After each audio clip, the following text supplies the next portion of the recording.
এখানেই রয়েছে প্রকৃতির দান লবণ, যাকে এই অঞ্চলের বিশিষ্টজনরা সাদা সোনা হিসেবে অভিহিত করেছেন।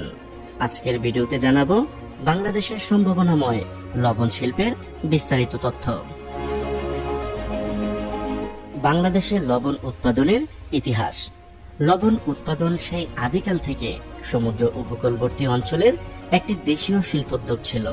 1600 খ্রিস্টাব্দের দিকে মুলঙ্গি নামে পরিচিত চট্টগ্রামের এক শ্রেণীর লোক অতীত কাল থেকে সমুদ্রের পানি সিদ্ধ করে লবণ উৎপাদন করত।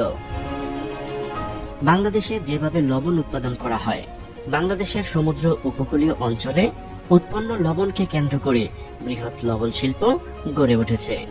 দীর্ঘদিন ধরে বাংলাদেশের চট্টগ্রাম ও কক্সবাজারের সমুদ্রের লোনা পানি ধারা ডিসেম্বর হতে মধ্য মে পর্যন্ত লবণ উৎপাদিত হয়ে আসছে। বর্তমানে খুলনা ও সাতক্ষীরা অঞ্চলে লবণ উৎপাদন শুরু হয়েছে। 2000-2001 সাল থেকে পলিথিন পদ্ধতিতে লবণ উৎপাদন শুরু হয়।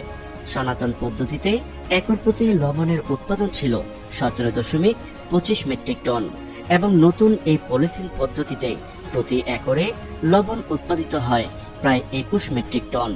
এই পদ্ধতিতে সনাতন পদ্ধতির তুলনায় প্রায় 35% অধিক ও আন্তর্জাতিক মানের লবণ উৎপাদিত হয়, যা দেশের চাহিদা মিটিয়ে বিদেশীয় রপ্তানি করার সম্ভাবনা সৃষ্টি করে। শ্রমনিবিড় লবণ শিল্পে আমাদের অর্থনীতির একটি সম্ভাবনাময় খাত। লবণ উৎপাদন থেকে মিল পর্যায়ে প্যাকেটজাত হওয়া পর্যন্ত এই শিল্পের সঙ্গে প্রায় 5 লাখ মানুষ জড়িত এবং প্রায় 25 লাখ লোক নির্ভরশীল।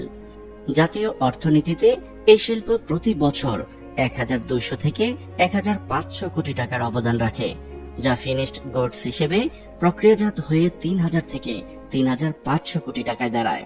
কক্সবাজার জেলার মহেশখালী, টেকনাফ, চকরিয়া, কক্সবাজার সদরের ইসলামপুর, বারুয়াখালী, চৌফুলন্ডি এবং পেকুয়ায় লবণ উৎপাদন হয়ে থাকে এবং দক্ষিণ চট্টগ্রামের বাঁশখালীতে রয়েছে লবণ উৎপাদন উপযোগী জমি।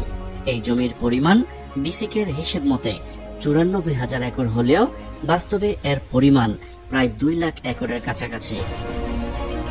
রোদ বৃষ্টিতে হাড়ভাঙ্গা পরিশ্রম করে হাজার হাজার চাষি লবণ উৎপাদন ও লবণ খাতে দেশকে স্বনির্ভর করতে চেষ্টা চালিয়ে আসছে যুগের পর যুগ।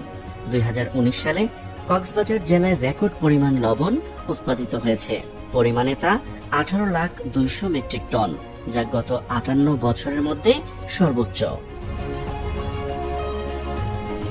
লবণ উৎপাদনের শীর্ষ 5 রাষ্ট্র হল চীন, মার্কিন যুক্তরাষ্ট্র, ভারত, জার্মানি এবং কানাডা, আর বাংলাদেশ রয়েছে 27তম অবস্থানে। কক্সবাজার অঞ্চলে উৎপাদিত লবণ দেশের চাহিদা মিটিয়ে বিদেশে রপ্তানি হয়ে থাকে।